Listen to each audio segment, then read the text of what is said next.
오늘 오후 예배에는 시온의 영광이 임할 때라는 제목으로 은혜를 나눴으면 합니다. 자, 오늘 이 이사야 말씀 60장은 지금까지 이제 이사야가 66장까지 있지 않습니까? 66장까지 있는데 이제 뭐 거의 절정의 시기에 와 있다 이렇게 말해도 과언이 아닙니다. 제가 누차 이렇게 말씀드리지만 이제 우리 교우들 중에도 성경을 이제 많이 읽으신 분이 계시고 그렇기 때문에 이전에 여러분들이 선지서를 읽을 때 이게 조금 무엇을 말하는지 조금 이렇게 어려워했던 부분들이 좀 많이 아마 계셨을 것이라고 저는 생각합니다. 근데 이제 조금 이제 이 사관을 그러니까 이 성경을 보는 어떤 스펙트럼을 조금 조정하고 나면 이게 조금 이제 보기가 쉽다 이런 것을 좀 이해하실 겁니다.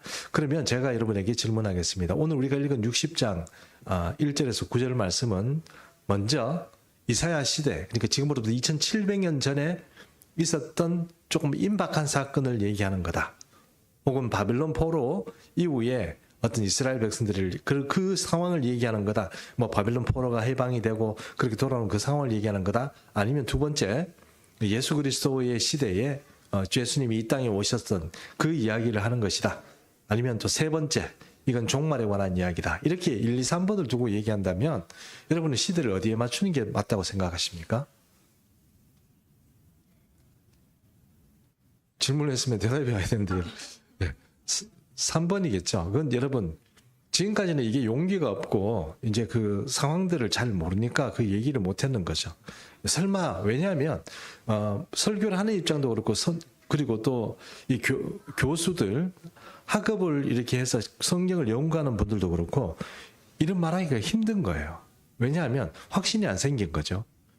왜 그렇게 예전에는 이런 식으로 얘기하는 사람들 같으면 조금 뭔가 좀 이상하다고 생각했을 거예요. 근데 여러분, 1948년도에 이스라엘 나라가 독립을 했습니다. 우리나라도 그때 독립을 했잖아요. 독립을 하면서부터 그때까지는 잘 몰랐는데 그 이후에 시간이 이렇게 지나면 지날수록 이제 성경의 말씀들이 이게 이상적인 이야기 아니면 관념적인 얘기가 아니고 이게 진짜 성경이 말하는 대로 되는구나 하는 것을 알게 됩니다. 이제 그게 언제부터냐? 지금 사실 100년 세월이 안 된 거죠. 그러면 우리 예수님께서 이 땅에 오시고 나서 20년 가까이 이 시대가 흘렀는데 그 시대가 흐르는 동안에 있었던 이런 이사야 60장의 말씀이다. 이러면 누가 어떻게 해석을 해야 되겠습니까? 한번 생각해. 20년 가까이 세월 동안에 이 60장을 얘기를 한다 그러면 이것을 만약에 학자들이나 목사님들이나 아니면 그런 사도들이 해석을 해서 사람들에게 설명을 한다 그러면 이걸 어떻게 설명해야 했겠습니까? 초대교회 시대는 이것을 종말의 어떤 사건으로 말했을 겁니다. 초대교회는 그게 살아있었거든요.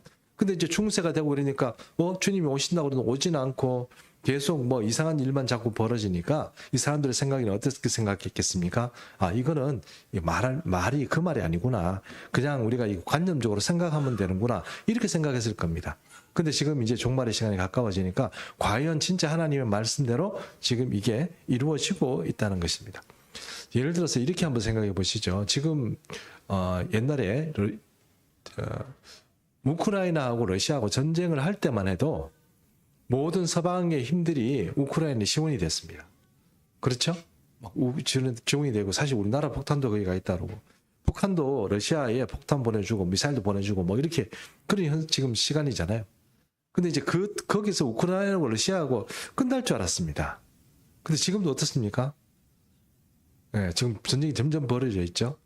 가만히 생각해 보면 대규모 전쟁이 지금처럼 중동과 또 유럽과 이런 쪽으로 이렇게 번져 있는 게 드문 일입니다. 잘 없어요. 이게 왜냐하면 체력이 다 안 돼요. 전부 다. 아무리 미국이라고 해도 미국이 두세 군데 계속 전쟁할 수는 없어요. 만약에 우리나라에 전쟁이 벌어져요. 여기다 만약에 중국하고 우리하고 붙는다거나 아니면 중국하고 대만이 붙는다거나 아니면 북한이 우리를 하고 전쟁이 난다거나 이렇게 되면 미국이 도와줄 수 있는 게 한계가 딱 생깁니다. 왜요?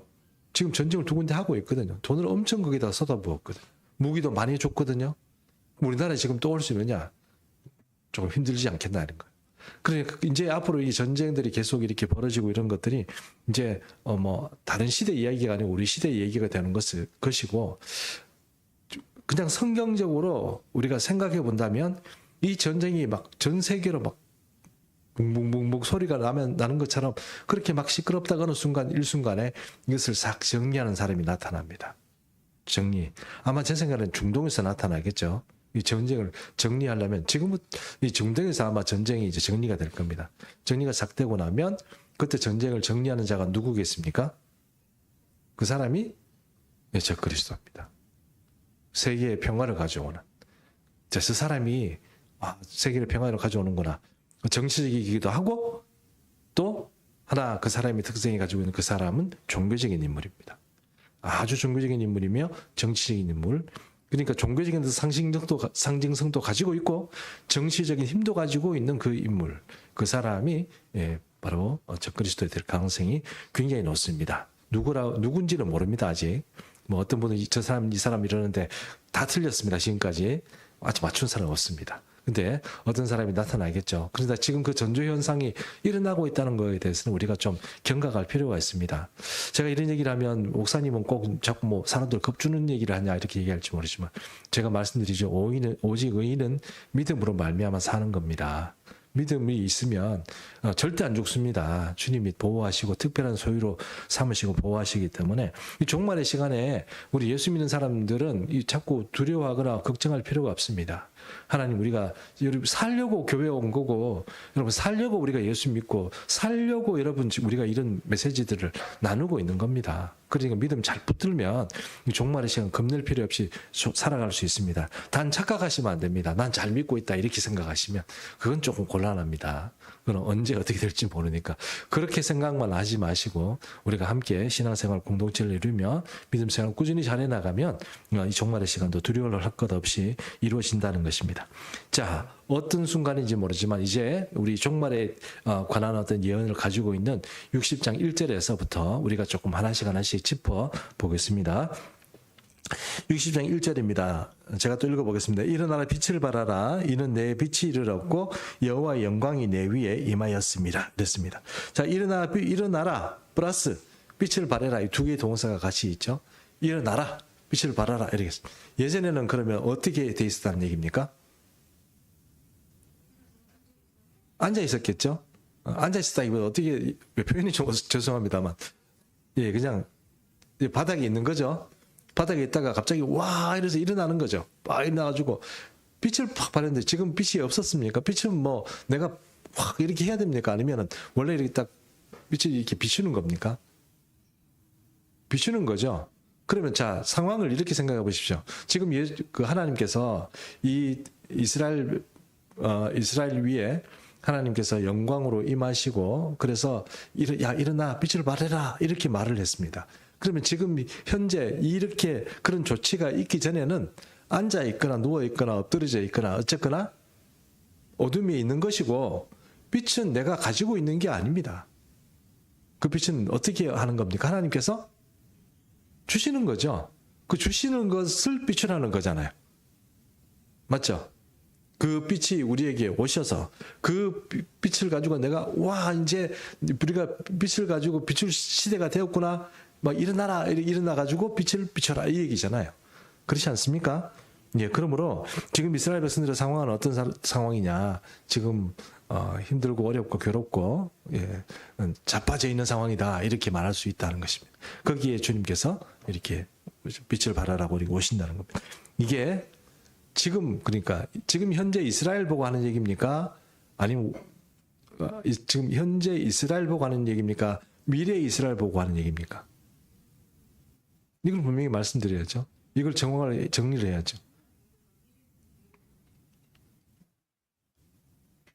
미래 이스라엘을 보고 한 얘기죠. 빛이 지금 이스라엘이 있는 게 아니라고 말씀드렸잖아요. 이스라엘이 지금 빛을 비춘다고 막 세우더라도 빛을 비출 수 없습니다. 뭘 가지고 비출 건데요. 여호와의 영광이 비춰야 됩니다. 그래야 빛이 비추는 거지. 그거 없는데 이스라엘이 뭐 어떻게 한다고 해서 우리가 빛이 비추는 거나 이렇게 되는 게 아니라는 겁니다. 지금 현재 상태로는 주저앉아 있는 상태고 하나님의 특별한 역사와 기름 부음이 아직은 없는 상태다. 이렇게 말할 수 있습니다. 그런 이스라엘을 향해서 하나님께서 빛을 주시고 일어나라고 할 순간이 온다. 그 시대가 온다 하는 얘기를 1절이 지금 하고 있는 것입니다. 자, 그래서 2절 한번 보겠습니다. 2절 2절 하기 전에 이거 하나 한번 좀 해봐야 되겠습니다. 그럼 빛은 무엇입니까? 하나님의 영광의 빛이 우리에게 온다. 그러면 이제 그 빛이라고 그러는데 그 빛은 무엇입니까?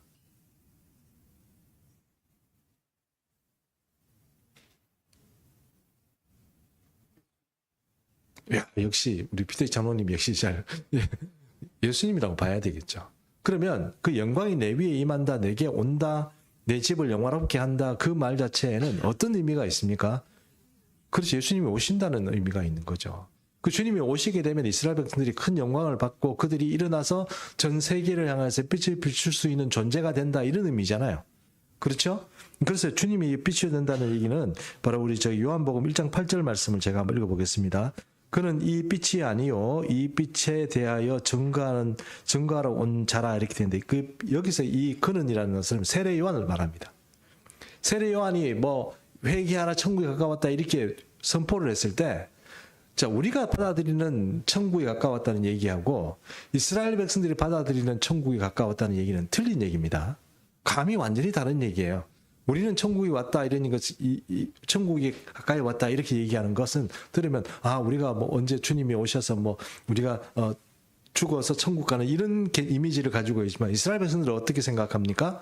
메시아가 이 땅에 와서 그 메시아가 통치하고 세계를 지배하게 되는 그런 시대가 온다 하는 것이 그들이 가지고 있는 천국 개념이에요. 말렉, 그러니까 왕이신 그 메시아가 와서 다스리고 통치하는 그 시대가 오는 것을 천국이라고 생각하는 거예요. 그래서 로마 제국 때 압제도 풀어주고 다윗의 시대가 다시 한번 일어나서 다윗 왕을 세웠던 것처럼 이 메시아의 왕국이 서서 정의와 공의의 통치를 하는 그 시대가 온다 하는 것이 일반적으로 이스라엘 사람들이 생각하는 천국이라는 개념이에요. 우리는 천국은 죽어서 가는 개념이 강하지만 이스라엘 백성들은 어때요? 이 땅에 이루어지는 천국에 대한 개념이 강한 겁니다.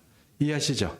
예, 그런 천국에서 이제 주님이 오신다 얘기하는 건데, 세례 요한이 와서 회개하라 천국에 가까웠느니라 이렇게 막 하니까 사람들이 다 세례 요한 보고 인기 끝장이었습니다. 사람들이 와서 와, 세례 요한 당신이 오실 메시아입니까? 이렇게 말했죠. 예, 막 그렇게 말했습니다. 예, 막 이렇게 말했는데 세례 요한이 뭐라고 하면 나는 아니다. 나는 그분의 신들의 끝내기도 힘들다. 나는 그 정도 인물이 아니다. 이렇게 말했습니다. 그래서 9절 말씀에, 요한복음 1장 9절 말씀에 참빛 곧 세상에 와서 각 사람에게 비추는 빛이 있었나니 누구예요? 예수 그리스도입니다.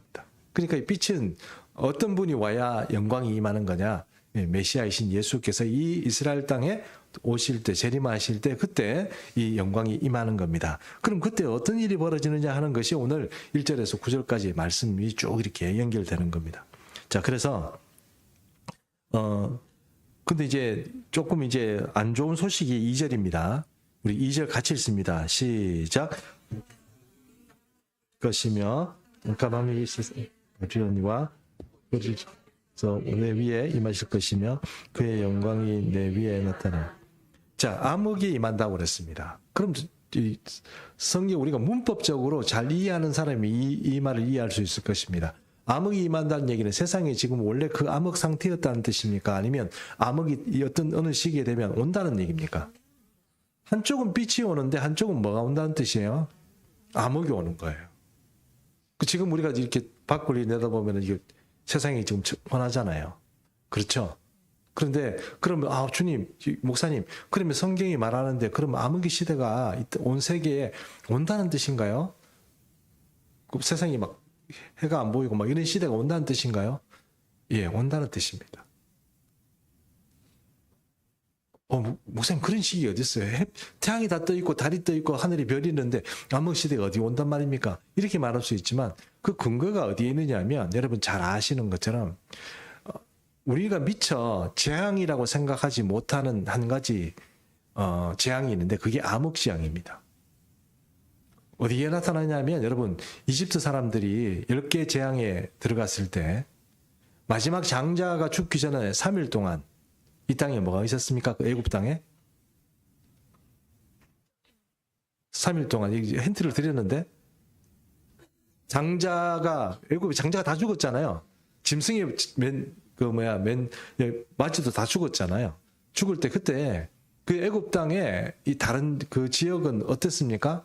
3일 동안에 그 재앙이 있었는데 9번째 재앙입니다. 그게 무슨 재앙입니까? 암흑재앙입니다. 암흑재앙. 사람들이 눈이 안 보이는 게 아니죠. 예, 방 안에서 자기 집에 있어도 더듬거릴 정도로 그만큼 어두운 밤이 되는 거, 그게 암흑재앙입니다. 근데 놀랍게도 이스라엘 백성들이 살고 있는 고센 지방은 어땠습니까? 대명천지였습니다. 하나님이 어떻게 하시는지 우리는 잘 모르지만 암흑재앙을 재앙이라고 생각하는 사람이 아무도 없는데 암흑재앙이 있습니다. 그것이 이스라엘 백성들에게 이 빛으로 그 영광이 드러날 때 이 세상은, 이방 세계는 어때요? 오히려 암흑으로 들어가 버리는 거예요. 목사님 그런 것도 있어요. 한번 성경 말씀 중에 제가 하나 찾아서 말씀드리겠습니다. 마태복음 24장 29절인데요. 마태복음 24장 25장은 이 종말의 시대에 대해서 예수님께서 제자들에게 하신 말씀 중에 나오는 말씀들이거든요. 29절 제가 한번 읽어보겠습니다. 그날 환난 후에 즉시 해가 어두워지며 달이 빛을 내지 아니하며 별들이 하늘에서 떨어지며 하늘의 권능들이 흔들리리라. 이렇게 되죠. 해가 막 사라져버려. 달이 어두워지고 별들이 떨어진대요. 안 보인다는 거죠. 뭐 암흑재앙이 온다는 얘기 아닙니까?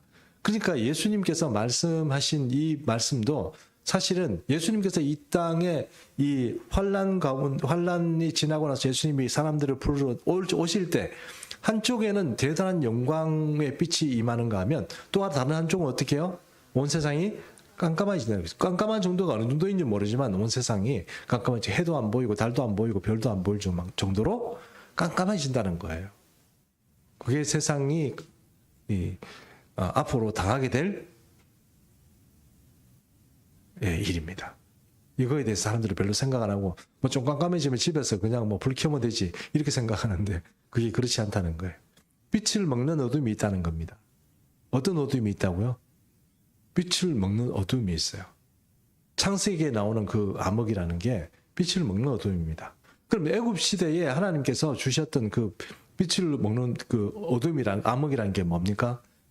하나님이 주신 그 암흑에는요, 불을 켰는데도 이 실내가 안 보여요. 그런 어둠이었어요. 그거는 물리학적으로 제가 어떻게 설명을 못 드리겠습니다만, 물리학자라고 해도 어떻게 설명을 하겠어요. 어떤 그런 암흑의 재앙이 이 지금 우리가 앞으로 가야 될 그 시대 가운데 그것이 예비가 되어 있다는 것을 우리가 잘 이해할 필요가 있는 것입니다. 결론적으로 얘기합니다. 그 얘기는 1절과 2절은 완전히 다른 이야기인데 이 한쪽은 광명한 세계가 되고 다른 한쪽은 정말 우리가 좀 말하기 힘든 그런 암흑 시대가 접어드는 그런 시대가 된다는 것입니다. 자, 그런 얘기가 지금 1절과 2절의 말씀입니다. 어떻게 구체적으로 되는지 저는 사실 아직 그 시대를 안 겪어봐서 잘 모르겠습니다. 우리가 성경에 얘기를 하고 있으니까 그럴 수 있겠구나 하는 것이죠. 자, 3절 보겠습니다. 3절 같이 읽습니다. 시작. 나라들은 내 빛으로, 왕들은 비치는 내 장명으로 나오리라. 자, 사람들이 어디로 옵니까? 빛으로 오겠죠. 광명이 있는 곳으로 오지 않겠습니까? 자, 제가 이거를 어떻게 설명해야 될지 잘 모르겠는데 지금 어느 특정 나라를 제가 비하하려고 하는 얘기가 아니고 중국입니다. 중국이 이제 에콰도르라고 이제 남미 나라가 이렇게 여러 나라가 있잖아요. 남미 나라들이 여러 가지 있잖아요. 그럼 중국 사람들이 이 에콰도르를 많이 간대요. 에콰도르를 많이 간대. 왜 에콰도르를 갈까요? 남미에 있는 에콰도르를 왜 많이 갈까요? 남미에서 중국하고 무비자로 입국할 수 있는 나라가 에콰도르 하나밖에 없대요. 무비자로. 비자를 정부에서 받아가지고 가고 뭐 그런 거 필요 없이 그냥 곧바로 입국할 수 있는 관광비자 비슷하게 해가지고 마음대로 들어갈 수 있는 나라가 에콰도르라는 나라밖에 없대요. 예, 잘 모르셨죠? 근데 에콰도르로 다 가는 이유는 뭘까요? 에콰도르에서 살려고? 관광하려고? 그게 아니고 에콰도르에서 사람들이 모여가지고 그 콜롬비아를 통해서 멕시코를 통해서 올라가는 거예요. 그 7개의 국경을 넘어서 장장 5,000km를 넘는 그 길을 정글도 건너고 위험한 강도 건너고 강도를 당하기도 하고 또 사기도 당하고 이렇게 하면서 5,000km를 넘는 지금 북한 우리 그 탈북민들이 거친 루트 있잖아요. 위쪽 몽골하고 이쪽으로 오는 루트. 그 비슷한 것을 지금 중국에 이 사람들이 거치고 있대요. 그 7개 국경을 남미에서부터 거슬러 올라가지고 멕시코 국경까지 가서 멕시코 국경 넘어가지고 들어가다가 잡히기도 하고 잡힌 사람이 25,000명인가 한 달에 25,000명이 잡힌다. 그러니 이게 중국이 잘 살고 있으면 옛날에는 몇천 명 안 왔는데 요즘은 그만큼 많대요. 지금 살기 좋다는 얘기입니까? 안 좋다는 얘기입니까? 살기 안 좋다는 얘기죠. 돈만 있으면 돈 가지고라도 어떻게라도 탈출해서 어디로 가고 싶어요? 드림랜드 미국으로 가고 싶어 하는 거예요. 여러분 지금 혹시 미국 여행 가는 거 말고 뭐 그랜드 캐년 가보고 또 어디 가서 이렇게 좀 이렇게 땡겨보고 뭐 이렇게 그런 거 말고 미국 가서 산다 이렇게 생각하면 여러분 어떻습니까? 저는 안 가고 싶어요, 솔직히 말해서. 제가 뭐 공부한다가 좀 있었다가 들어와가지고 다른 사람 다른 제가 있던 충성교회에서 선교 간다고 있잖아요. 선교 간다고 미국에 또 뭐 영어 캠프 한다고 그것도 가작하고 그다음에 뭐 선교 간다고 어디 막 얘기하는데 저 안 갔어요. 다 안 갔어요. 지금도 사실 어디 뭐 해외에 선교 여행 간다면 별로 나 안 가고 싶어요. 왜요? 우리나라보다 좋은 데가 없어요. 농담 아니고 진짜입니다. 물도 제대로 마실 수 있어요. 뭐 미국은 물가가 엄청 비싸요, 여러분. 그리고 또 제가 옛날에 미국에서 그래도 좀 이렇게 선교사님들 몇 분을 제가 대접한다고 밥을 샀는데 팁을 얼마나 많이 줘야 되는지 신경질 나요. 또 계산을 하잖아요. 저도 유학생인데 그래도 돈을 아껴 써야 되는데 와 막 완전 초과해요. 한 2배 정도 초과되는 거예요. 팁 별거 아닌 것 같잖아요. 나중에 보니까 우리는 만약에 이게 100원이더라면 100원이잖아요. 소비가 100원이잖아요. 100원 붙여놓고 여기에다가 나중에 보면 세금이 붙어서 한 120% 붙어요. 그죠? 200원 아닌데 120% 붙으니까 막 120원 좀 되는 거예요. 120 몇 원 이렇게 딱 되는 거예요. 그럼 20 몇 원 손해잖아요. 화가 나는데 거기다 팁까지 하면 150원 돼버리는. 이해하시죠? 예, 지금은 그게 22%인가 그렇대요. 팁이 22에서 25%. 그거 안 주면 밥도 제대로 튕겨고 침도 뱉고 이런답니다. 그런 데 나가서 내가 뭐 요리 한번 먹고 거기서 한번 살 거라고 침 뱉은 요리 먹고 싶어요? 나는 안 먹고 싶어요. 뭐 우리 김밥이 좋고 뭐 다 좋지. 거기 가서 뭐 먹고 다 필요 없어요.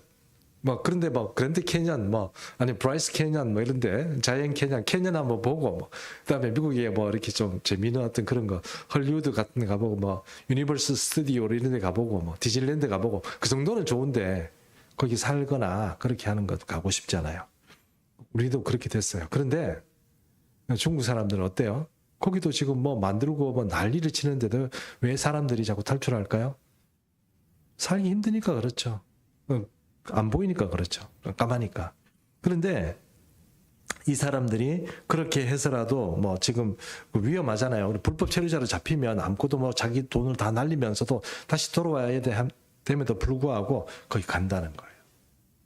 그러면 앞으로 만약에 온 세계가 캄캄해지는 이 세계에서 유일하게 빛이 있는 도시가 있고 유일하게 빛이 있는 나라가 있다면 여러분 같으면 어떻게 하겠어요? 가겠죠. 안 가겠습니까? 가요. 자, 그런데 여러분, 제가 말씀드렸죠. 여러분, 두려워해야 된다고 그랬습니까? 두려워하지 말아야 된다고 그랬습니까? 우리는. 그럼 우리는 어떻게, 우리 깜깜해지면 우리 이제 힘든데, 우리 어떻게 뭐, 밖에 다니지도 못하고 힘들 텐데, 우리는 어떻게 해야 돼요? 우리도 빛으로 가야 돼요? 어떻게 돼요?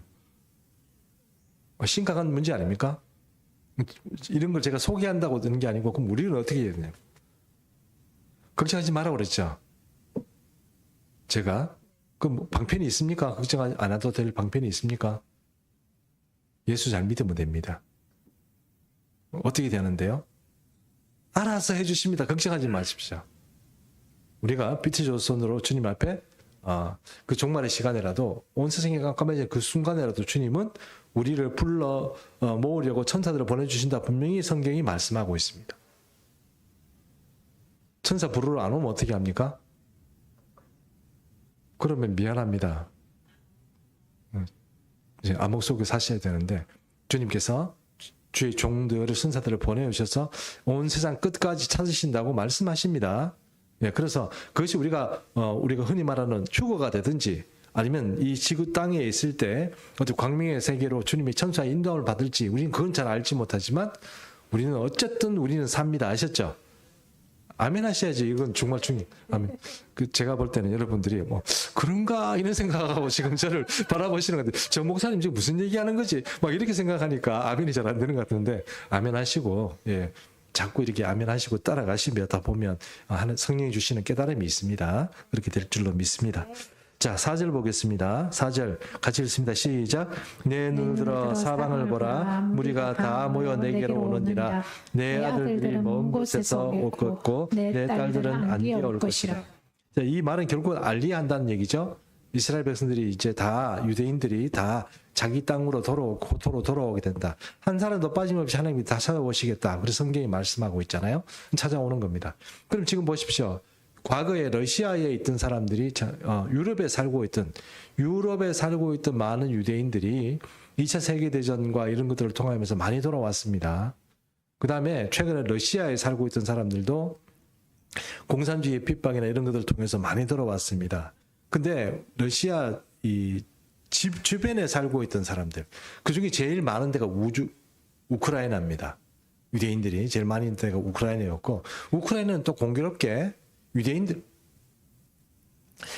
핍박하는 네오나치즘이라고 해가지고 이 히틀러의 세력의 영향을 받은 나치즘이 있잖아요.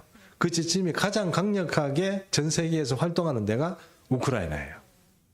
그러니까 거기 살 수 있겠어요? 없겠어요?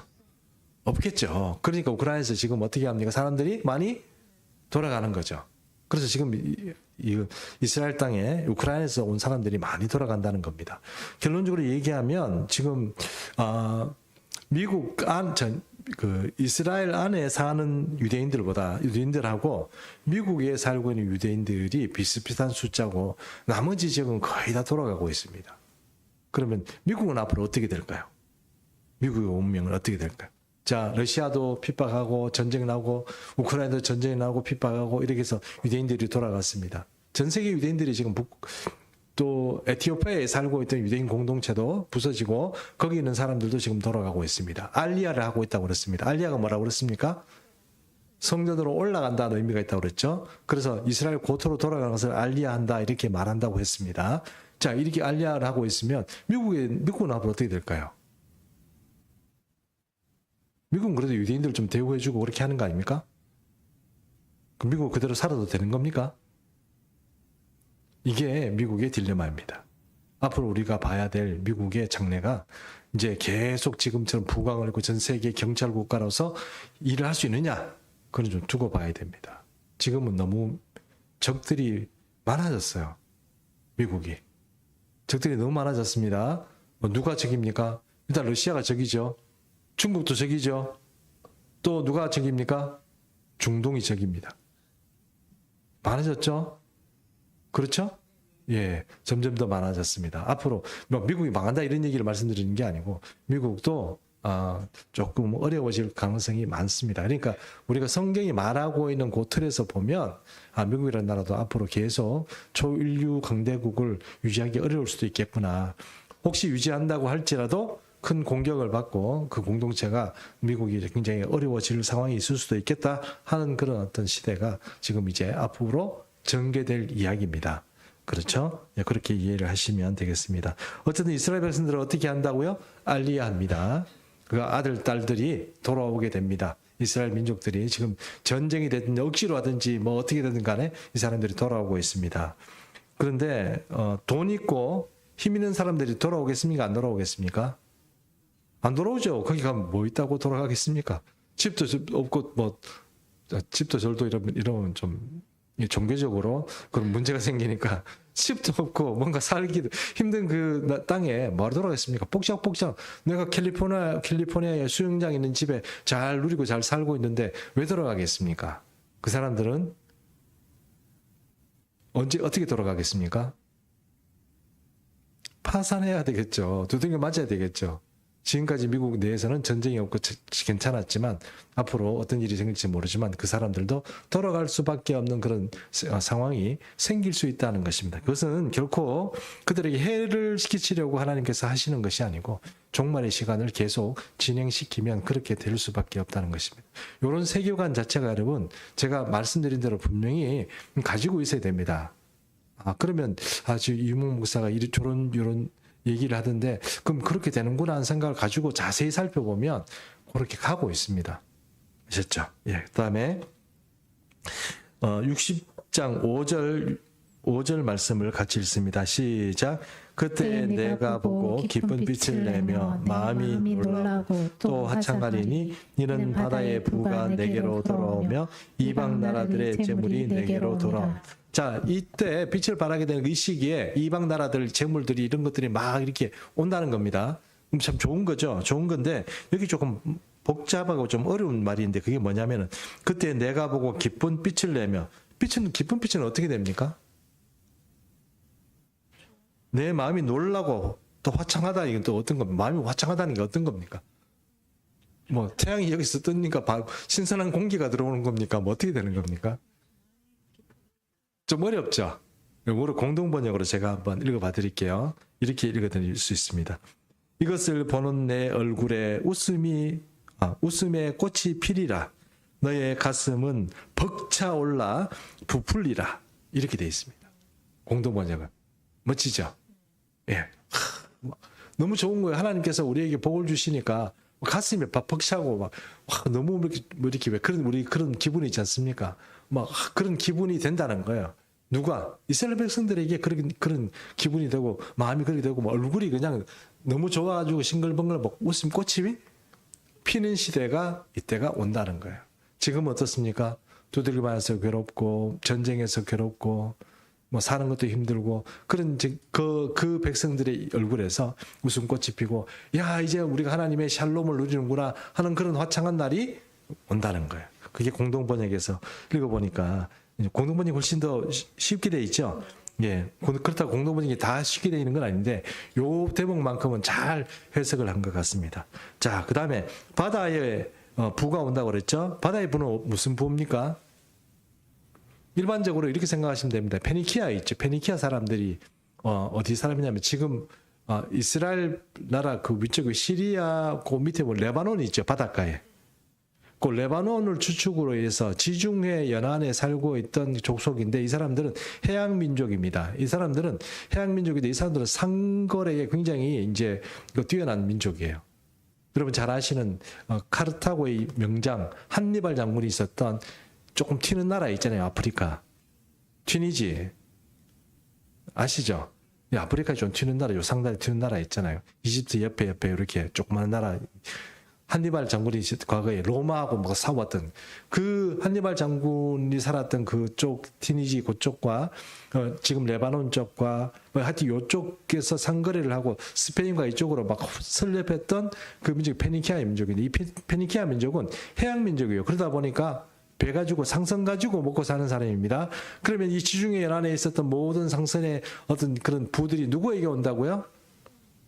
그 부들이 그들이 장사해서 막 이렇게 했던 그 부들이 누구에게 온다고요? 이스라엘 백성, 내 백성에게 온다는 거예요. 그때 온다는 겁니다. 그 다음에 6절 보겠습니다. 6절 같이 읽습니다. 시작. 허다한 낙타 미디안과 에바의 이란 낙타가 내 가운데에 가득할 것이며 스바 사람들은 다 금과 유황을 가지고 와서 여호와의 찬송을 전파할 것이며. 여기 보니까 허다한 낙타가 온다는 거예요. 낙타가 미디안과 에바라는 미디안의 낙타 그리고 에바의 어린 낙타가 내 가운데 가득하다 그랬는데 여기 에바란 그 쪽은 이스마엘 후손입니다. 이스마엘 후손에 있는 사람들인데 이 사람들이 이제 낙타를 키우는데 그 낙타의 어떤 재화로서 키우는 거예요. 상거래도 좀 뛰어난 사람이지만 재화로서 낙타를 잘 기르는 가축 목축을 잘하는 사람 이런 사람들이 오고 미디안은 원래부터 아까 페니키아 사람들이 배 가지고 장사를 했다면 미디안 사람들은 뭘 가지고 장사하는 사람들이에요? 낙타 가지고 장사하는 사람들이에요. 낙타를 사고 팔고 그 말이 아니고 낙타를 가지고 옮기고 하는 낙타의 대상인 무리들이 있잖아요. 그 무리들의 역할을 가장 잘했던 사람이 미디안 사람들입니다. 그 미디안 사람들, 에바 사람들 이런 사람들이 이제 상거래를 하고 낙타도 팔고 또 뒤에 보니까 뭐가 나와요? 예, 스바 사람들이 금과 유향을 가지고 온다고 그랬죠? 스바 사람은 누구입니까? 시바의 여신이 나오는 에티오피아 사람이라고 일반적으로 생각하거든요. 근데 사실은 이 고대 기원을 보면 스바가 한 3군데가 있어요. 민족이 좀 3군데로 좀 나눠지는데 여기서 말하는 스바가 정확하게 어느 민족인지 잘 몰라요. 그런데 금과 뭐라고 돼 있죠? 유향돼 있죠. 맞죠? 금과 유향을 이렇게 취급하는 쪽은 사우디아라비아 쪽에 있어요. 이 사람들은 우리가 성경에서 예수님께 선물 드렸던 3가지 선물이 뭡니까? 황금, 몰약, 유향이죠. 요거의 원산지, 그 중동 세계, 오리엔트 지역에서 과거부터 가장 유명했던 데가 어디냐? 이스바예요. 근데 이거는 사우디아라비아 쪽에 붙어 있는 사람들이에요. 그래서 기원상으로 보면 여기서 스바는 황금과 유향 이렇게 얘기하는 거 보니까 이 에티오피아 사람이라기보다는 어때요? 예, 그 사우디 쪽에. 근데 이 사람들이 좀 틀린 건 아닌데 뭔가 기원상으로 그거는 좀 규명이 좀 곤란하대요. 지금도 학자들 간에는 좀 의견이 나눠요. 그런데 제가 생각해도 여기서 말하는 스바는 지금 아프리카 쪽에 이렇게 있으면 이집트 있고 그 밑에 수단 있고 수단 밑에 에티오피아가 있지 않습니까? 그게 스바라고 그러잖아요. 근데 이제 요 바다를 건너서 홍해라는 바다를 싹 건너 있었는데 요쪽에 사우디아라비아만에 보면 거기에 스바라는 족속들이 있었다는 겁니다. 그러니까 요쪽의 사람들이 몰약, 황금, 유향 이런 것들을 잘 취급하고 고대로부터 굉장히 어떤 부를 누렸던 그 사람들이라고 합니다. 자, 그 사람들이 뭘 가져와요? 황금도 가져오고 유향도 가져옵니다. 유향에는 우리 흔히 말하는 뭐 어떤 게 있을까요? 유향은 뭐 어떤 게 있을까요? 유향이라고 얘기하는 게 어떤 게 있죠? 뭐 향수? 향수는 아니죠. 방향제. 그런 것도 있을 수 있겠지만 그런 것보다는 어떤 거냐면 이제 조미료 있죠. 조미료. 향신료 그렇죠. 그런 것도 있고 그다음에 또 여러 가지 쓰는 어떤 그런 향분 제품이 있긴 하지만 주로 우리가 생각할 때는 조미료라고 이렇게 보는 게 맞을 겁니다. 거기에는 아주 독특하고 고급진 그 유향이 그렇게 많았다 하는 것입니다. 유향이라고 하면 바로 그런 것들이 포함된 의미라고 그렇게 보시면 되겠습니다. 자, 다 돼갑니다. 이제 이사야 8장 우리가 좀 빼먹은 나라가 있는 것 같은데요. 7절 안 했네요. 7절 한번 같이 보겠습니다. 시작. 게달의 양무리는 다 내게로 모일 것이요 느바요스의 순양은 내게 공급되고 내 자녀의 발음이 들리니 내가 내 영광의 집을 영화롭게 하리라. 자, 게달의 양, 그 다음에 느바요스의 순양 이렇게 막 나와 있는데 이게 지금 전부 다 가축을 잘 이렇게 관리하는 족속입니다. 이런 이름 나오면 좀 어렵죠, 그죠?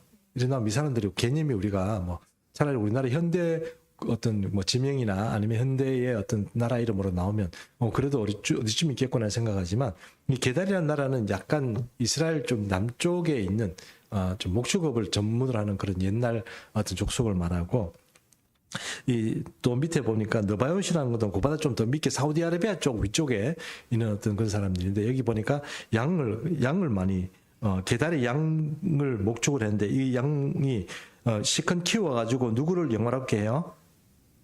이스라엘 민족을 영화롭게 합니다. 느바요스 순양은 뭡니까? 왜 양이 있는데 순양은 뭐고 그냥 암양은 뭐예요? 여기 순양인데 느바요스는 왜 순양이에요? 거기는 남자 양밖에 안 키워요.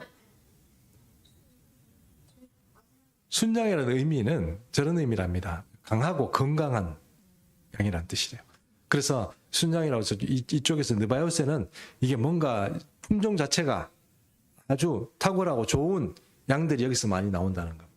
그래서 느바요세 순양이다 이렇게 표현이 되어 있다는 것입니다. 자, 이렇게 이런 양 목축업자 해양의 부가 오죠.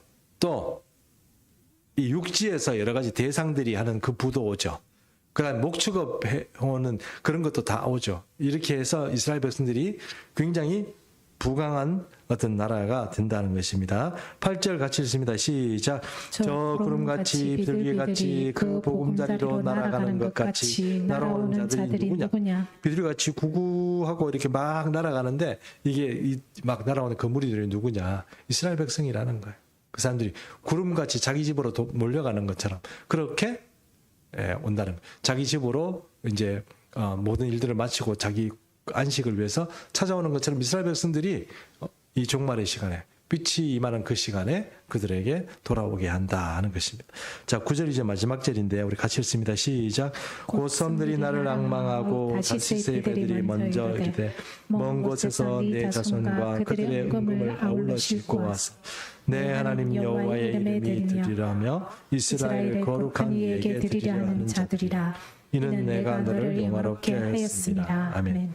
하나님의 그 이름, 온 세상에 하나님의 이름이 알려지고 그렇게 천지 창조주로서 온전한 하나님으로서 이 땅에 알려지기 시작하면 거기서 특별히 이방 사람들, 또 우리 민족과 같이 예수를 믿고 이런 사람들이 지금 앞으로 이제 보는 눈이 있죠. 앞으로 이렇게 되는구나 하는 것을 알게 되고 깨닫게 되고 또 생각하게 되면 그때 되면은 다 하나님을 예배하고 이 땅에 다시 오신 주님을 예루살렘 성전에서 뵙기 위해서 많은 그 제물들을 제사와 감사의 예품을 드리고 이방인들이 몰려온다 하는 것을 지금 이렇게 말하고 있습니다. 목사님, 이거 정말 목사님이 해석한 거 바로 맞아요. 예, 맞습니다. 의심의 눈으로 저를 쳐다봐도 할 수 없습니다. 이게 왜 그런 다른 목사님들은 얘기 안 해요?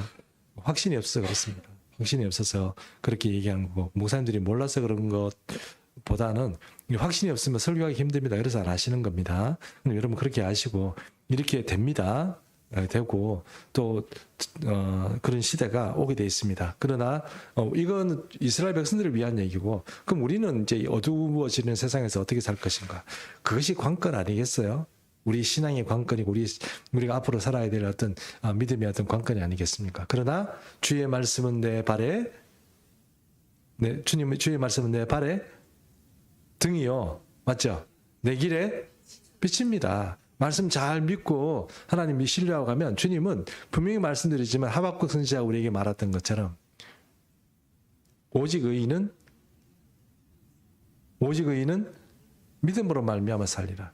이걸 붙잡고 있으면 주님은 절대로 여러분 버리지 않고 우리가 이 종말의 시간에 오히려 영화롭게 되는 귀한 은혜가 우리 가운데 임할 것입니다. 기도하겠습니다. 살아계신 하나님 아버지, 오늘 이사야